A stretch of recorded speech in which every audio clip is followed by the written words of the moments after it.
Half the plants that buy a CMMS still run spreadsheets alongside it. The software gets bought, the techs ignore it, and a six-figure investment ends up as expensive shelfware. That's the problem Limble has built its reputation on solving. The mobile app is intuitive enough that techs actually use it, but Limble isn't right for every team, and the marketing won't tell you where it has gaps. So if Limble is on your short list, stick around. I'll cover what it does well, what it doesn't, and a few alternatives to consider.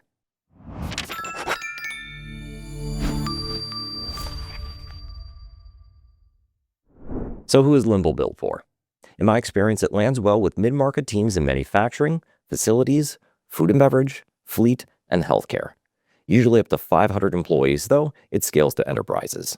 The common thread is that you either escaping spreadsheets or clunky legacy software your techs refuse to use. Limble was specifically built to solve the adoption problem, and it scales pretty well from 2 sites to 20 as you grow. Where it falters? Heavy regulated industries like pharma or defense, or very small teams where the per-user pricing doesn't pencil out. But I'll get into that more closer into the end. I want to first start with what it does well, though. Keep in mind, if you're trying to weigh the pros and cons of different CMMS like Limble, that's what we do at SoftwareConnect.com. We'll match you with systems that actually fit your business, totally free. First, let's dig into the mobile app. This is what most people I talk to are really evaluating when they look at Limble, and this is where the adoption test actually happens. It feels closer to a modern field service app than a desktop-first CMMS. I like the large tap targets and card-based layouts. The text isn't super dense, and there's a clear visual hierarchy with icon navigation and color-coded actions. It all makes the app way easier to scan and operate in the field. And the workflow is asset first. Everything revolves around the equipment record. There's quick access to manuals, parts lists, location data, and work history. In other words, it mirrors how technicians actually move through a job. The home screen organizes everything into 4 sections: essentials for dashboards and open tasks, work orders to start one or submit a request, search for assets, parts, vendors, and POs, and others for QR scanning and adding assets on the fly. When you open a task, the timer starts automatically. A green action button puts everything in one place: log time, add parts, kick off a PO. You can tap into the asset card for the user manual or parts list. So a tech can open an HVAC work order, check the safety log, grab the right filter, log time, and hand it off, all without leaving the app. Plus, there's an offline mode for plants with iffy Wi-Fi. But the app gets real complaints too. Lag is the most common one, especially when pulling custom dashboards. There are recent reports of crashes, freezes, and a photo upload bug that sends you back to the home screen mid-work order. Not universal though, and most teams coming off a legacy system will still consider it a step up. I also want to highlight the preventative maintenance scheduling. Limble gives you PM templates that handle calendar triggers, meter-based triggers, and combinations of both. You can build conditional logic into your checklists, so a PM finding can automatically kick off a follow-up work order. People I talk to in this space consistently call out the PM flexibility as Limble's real edge over its peers. The third thing I like about Limble, its configurability. Custom dashboards, custom workflows, multi-step approval chains. You shape Limble around how your team actually works, not the other way around.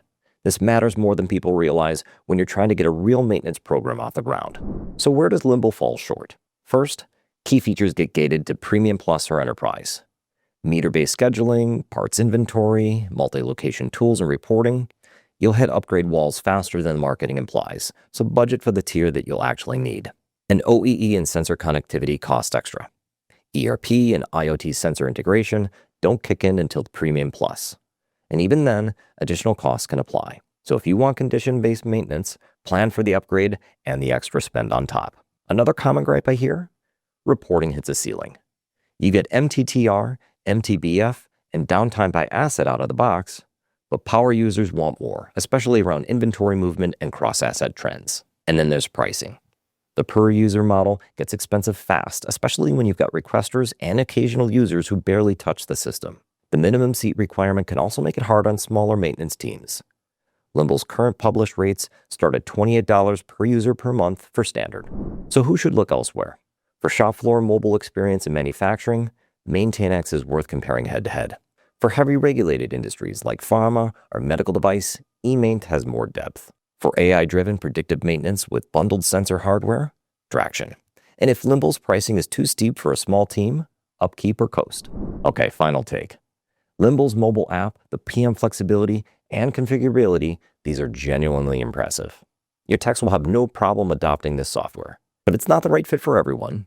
Smaller teams get squeezed on pricing, key features are locked behind higher plans, but for mid-market companies trying to actually get techs to use the platform, Limble's a solid choice. If you want help figuring out whether it's the right call for your business, though, that's what we do. We spent over 25 years helping companies find the right software. We know what works and what doesn't. Get tailored CMMS recommendations at softwareconnect.com. And if you're weighing Limble against the most common alternatives, check out our video reviewing eMaint and comparing Limble and MaintainX.